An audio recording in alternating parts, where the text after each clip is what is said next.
You ever notice how buildings can tell a story? I mean, some of them shout, others kind of whisper.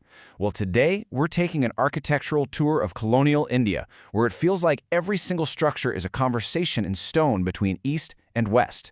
So let's dive in and explore this incredible fusion. And that brings us to the big question, right?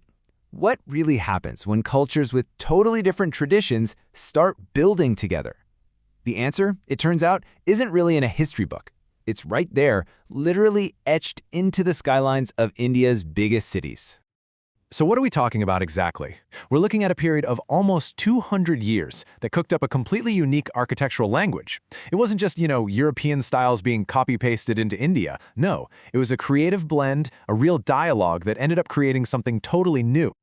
Okay, our first stop is one of the most eye-catching styles from this whole era, Indo-Saracenic.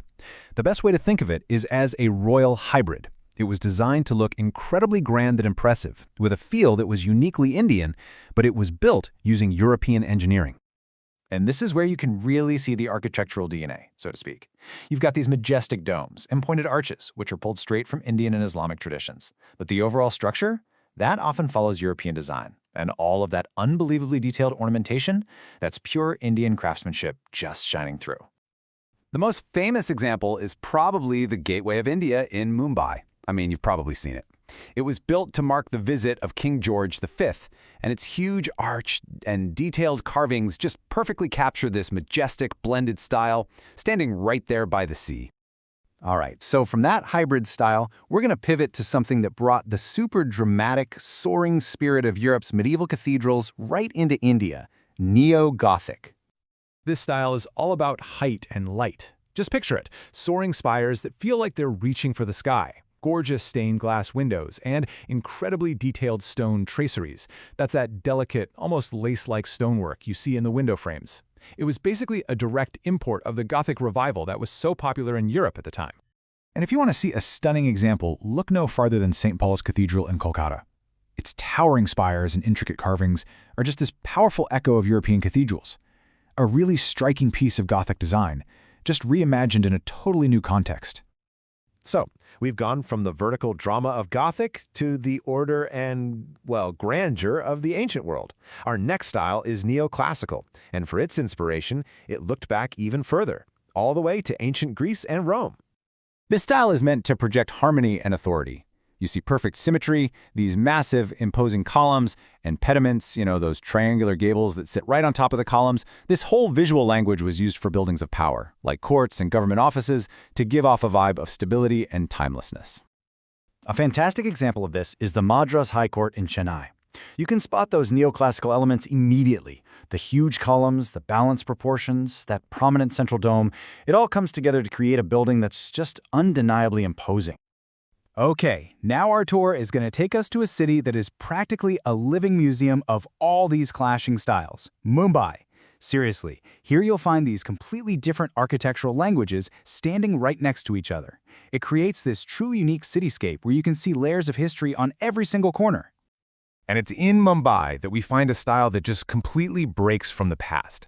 This is Art Deco, the glamorous, forward-looking style of the 1920s and 30s. This was the architecture of a brand new, modern age. The whole feel of Art Deco is completely different. It's all about bold, geometric shapes, sleek, streamlined forms, and using modern materials like concrete and glass.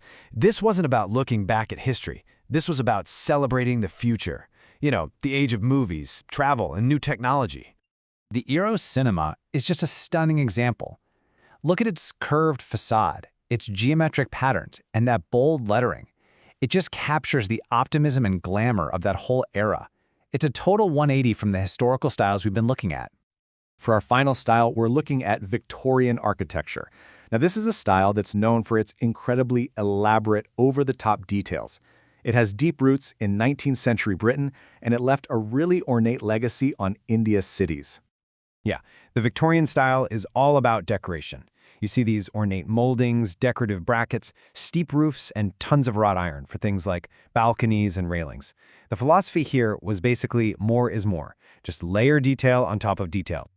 And the absolute crown jewel of this style is, without a doubt, the Chhatrapati Shivaji Terminus, or CST, in Mumbai.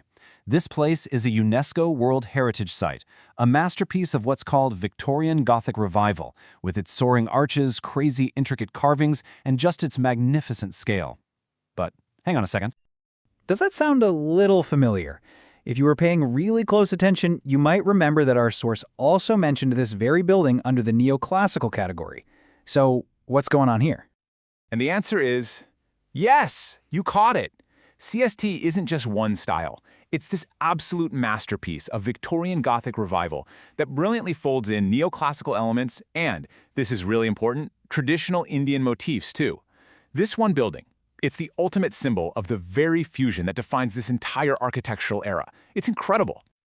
So let's do a quick lightning recap. On our little architectural tour today, we've seen 5 major styles: the royal hybrid of Indo-Saracenic, the European echoes of Neo-Gothic, the classical grandeur of Neoclassical, the modernist roar of Art Deco, and the ornate legacy of the Victorian style. You know, our source material puts it beautifully. It says, these buildings aren't just isolated examples. Together, they form a rich tapestry. Each thread is a different cultural influence, a different moment in history, all woven together into the fabric of modern India. And that really leads us with a final thought, doesn't it? These incredible structures, they tell a really complex story. A story of power, of empire, of artistry, and of fusion. They're monuments of history, for sure. So the question for us today is, what should that legacy be? How do we read these conversations in stone now?